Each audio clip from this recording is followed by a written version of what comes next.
We're making Swedish Tea Ring today.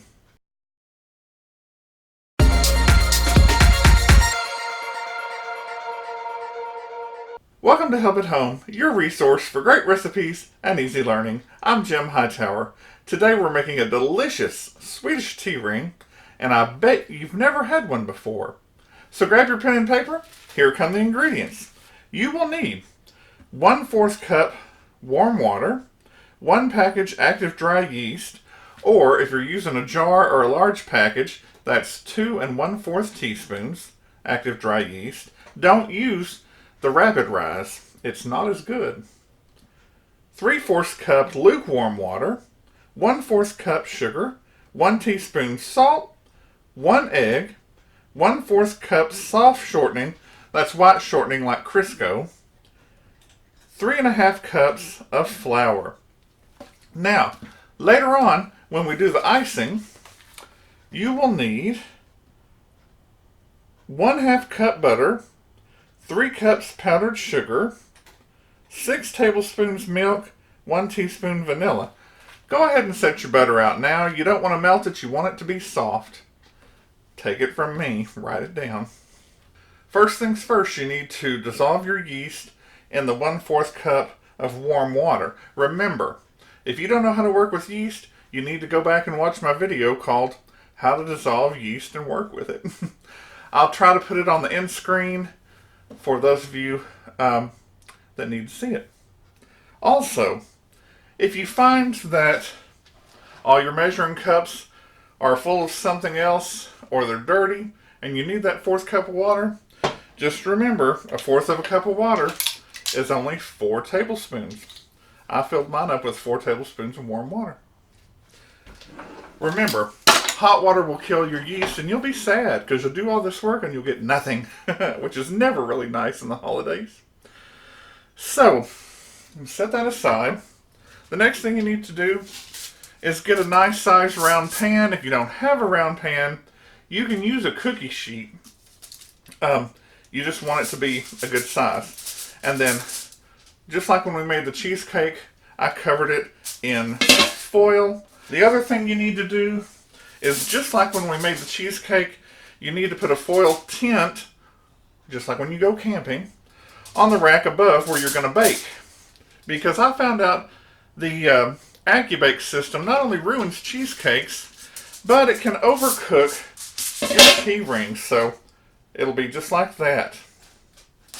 So do all this while your yeast is dissolving.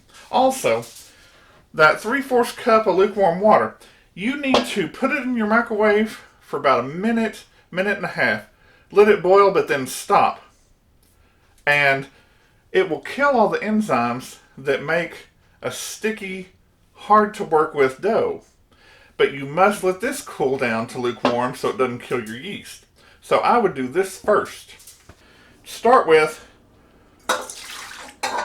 put your milk, your sugar, your yeast, shortening, and egg in your big mixer. Now, you can make this in a regular bowl with a hand mixer, but I really recommend a stand mixer with a dough hook and a paddle. This is why.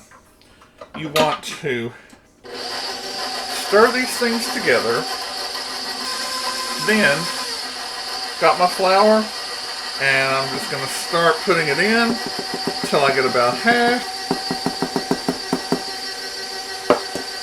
And that's why I'm using the paddle attachment, because your dough hook is great with dough, but it's not great for stirring the dough up initially. So, there's my paddle.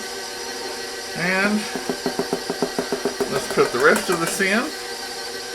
And you just mix it up. That's it. Time to change to your dough hook. This dough hook will start massing everything together, and it'll, make a ball, and it'll knead it. You need to knead it on about a number 2 for about 2 minutes. Now, if you don't have the dough hook, You get to be a cheerleader. Remember that? You're like, what? Yes, you've heard this before. You'll have to take it out, flour your work surface, and you'll have to pick it up, slap it down, turn it over, pick it up, slap it down, rah, rah, rah, for about 5 to 10 minutes until the dough is nice and elastic and smooth. So you don't want to do that, but you can. I prefer to do it this way. And then as it almost masses, I go ahead and put it on 2, set my timer for 2 minutes, and then we'll come back. Alright, that's what it looks like. It has mashed around the bowl. Now, what you need to do while this is kneading is come over to your oven and start the preheat procedure and set your timer for 1 minute. Because, like, I have a cool day here, and it's not going to want to rise very well in a cool environment. It will rise, but it will take much longer. So, there are little tricks. Take your hook out and see. Not only has it done the old trick of cleaning most of the sides of the bowl, but it's soft, smooth, somewhat elastic. Let's try it this way. Elastic, and it comes back, and it doesn't stick to you. See, scalding that milk really helped. Now what I need is a nice clean bowl. I use this one so you can see. And I pour about a tablespoon of canola oil, cooking oil, not car oil. Take your dough here, roll it around in the oil, and then carefully flip it over. You want to push it down, or I do. That way it's easier to tell when it rises. It should rise to double. Set your timer for about 1.5 hours. Put a towel over it, and the reason that we heated our oven over here for about 1 minute is to have a warm environment, but not a hot one. If it's over 100, it will kill your yeast. You'll be sad. It'll be a goodbye moment. It has been 1.5 hours. Here's our dough, which has risen up maybe a little more than double. And you punch it down. Then you just pull it away from the edges. Grab it and flip it over. This time, cover it up and let it rise for about 30 more minutes, and it should double in bulk. Alright, it's been 30 minutes, and it's amazing that it has doubled in 30 minutes compared to the 1.5 hours it took before. Time to flour up our work surface. Put our dough on there, pull it away from the sides. A little bit on top.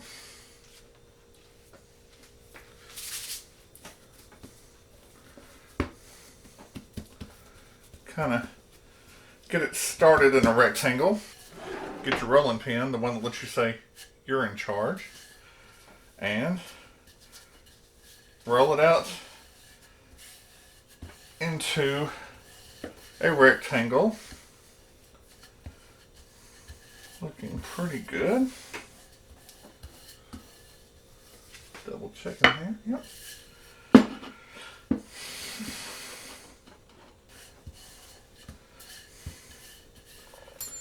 You take a pizza cutter and just kind of even off your edges. Guess I'll do a little more. Alright. Then you can set this aside and cook it or not. For your filling, which I did not talk about in the ingredients, you'll need about 1/2 cup of brown sugar, 1/2 stick of melted butter, and let it cool off so it doesn't kill your yeast. About 1/2 cup to 1 cup of nuts. If you are allergic to nuts, this is where you can stop and leave the nuts out. just do the butter and the brown sugar. Now, I'm going to slide this flour around the edges there out of the way.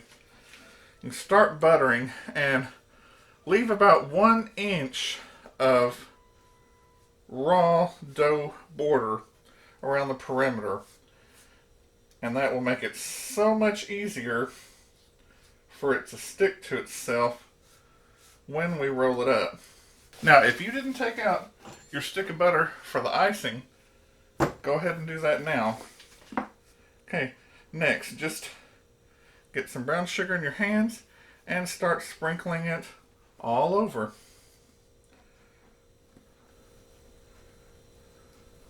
Then, mash it around right up to your edges.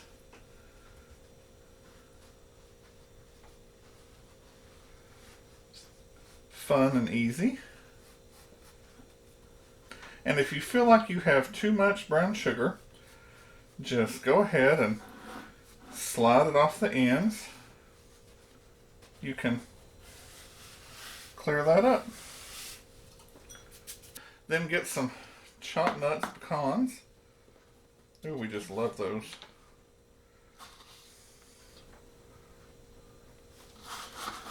When you go to chop these, if you chop them up in your food processor, add about a teaspoon or a tablespoon of sugar in there to help keep them from gumming up and grinding to where they turn into pecan butter. What you can do is just push those pecans right into your dough. Help them stick. And again, if you have anything on your edges, kind of dust that away. Now, take the edge, get that flour off, and bend that over, push, then turn, and you roll it up just like we did for cinnamon rolls. And once you've got it going, you just use your fingers, stretch them out, and there you go. I need to do some cleanup here before we continue. Now it's time to get your pan here that's covered in foil, and go ahead and spray it. Then let's roll this up and deal with your edges. You want to pinch them, and you can be rough. Pinch about a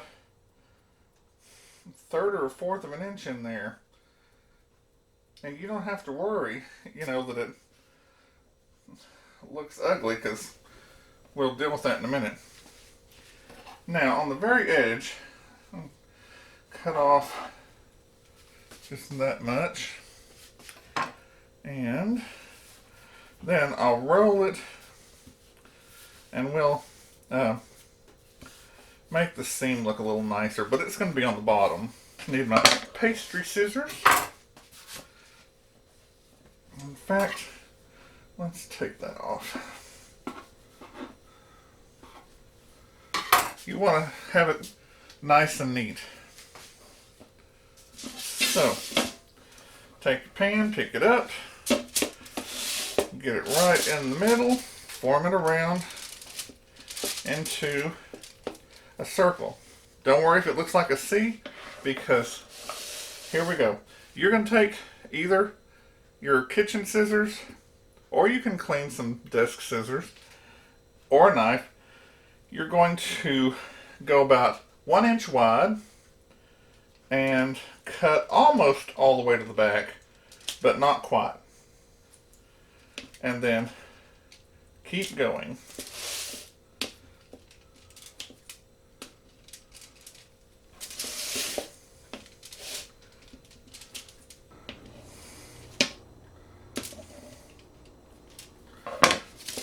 You want to start turning these outward, fanning them out like a flower.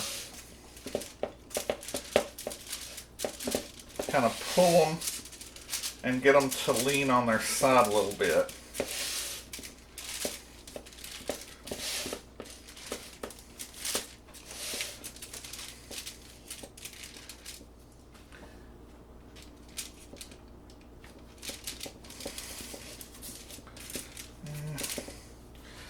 Honestly, even that's just a little extra that I don't need. You want to make your ends come together and look as natural as possible. And that's it. Now, it needs to rise on the pan for 30 to 45 minutes. It will double in height again. So we'll cover this up so it doesn't dry out, and then we'll be ready to bake. Set your timer. Look at that. See how big those pieces are, and they'll get a little bit bigger as they bake in the oven. Preheat your oven to 350 degrees.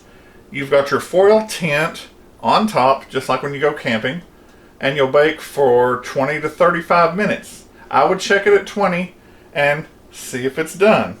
Sometimes the edge is brown, but the inside's a little soft, so you got to make sure it gets cooked. Set your timer. Here it is out of the oven, and look at that, just beautiful.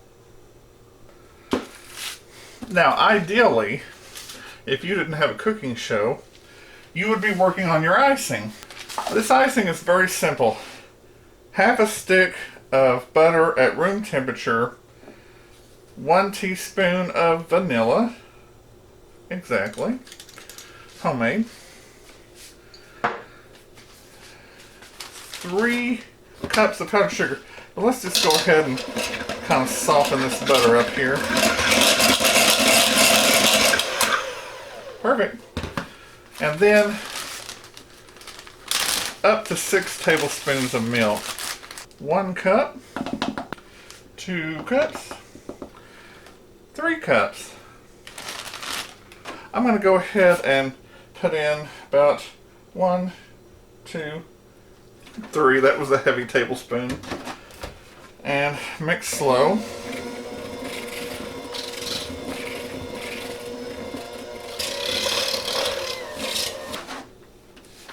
Put in 1, 2, 3 more.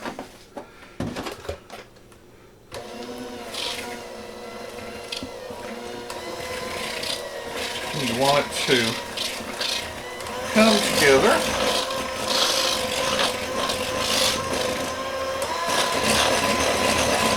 And you just whip it up until it looks nice and smooth. And sometimes it's smoother or lumpier than usual, and that can be because of the lumps and powdered sugar. If you have a sifter, like a flour sifter, you can sift your powdered sugar a couple of times. If not, you can get one of these little strainers and just sift it that way. Sometimes it's a little bit difficult to gauge. You want it somewhat thick, and you also want to put it on while your pastry or bread here is still warm, so that it will kind of melt into it and it'll look beautiful.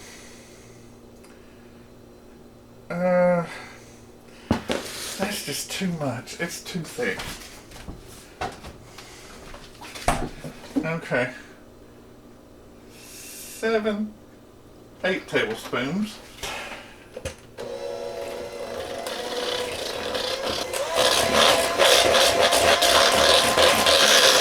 Alright. Now, I'm not going to thin it out anymore. We'll just go with it.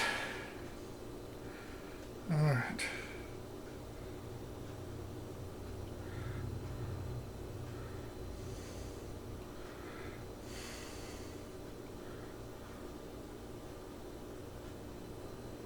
Oh, that's going to be so pretty.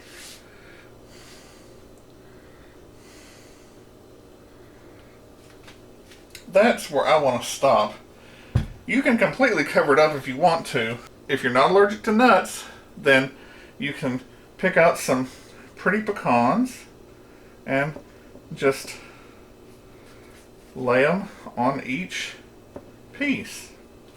And it's nice and decorative. And that's how you do it. Look at that. Now, 1 or 2 pecan pieces is about an average size, depending on how big that it has risen. This Swedish tea ring recipe has been in my family for decades. Now, I've seen other recipes that add raisins, black, but you could if you wanted to. And still other recipes add cinnamon. It's good for any time. It's great for the holidays, or it's great anytime you just want to have something special. And I know some of you are going to make this, so you need to do it. It's great with coffee, of course. And the thing about doing it on the foil, you can peel back your foil, take your pan off, and then you can put this onto a cake plate, cake safe, or you can leave it as it is, whatever you want to do. But that's one good thing about having it on the foil.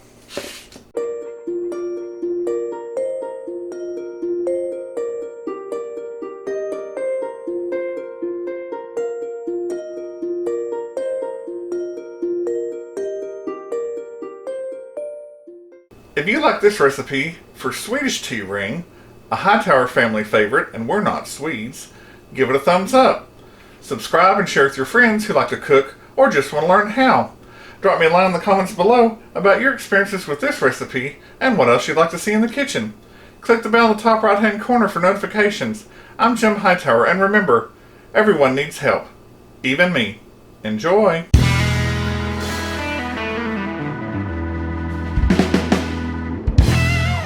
So let's hop into it.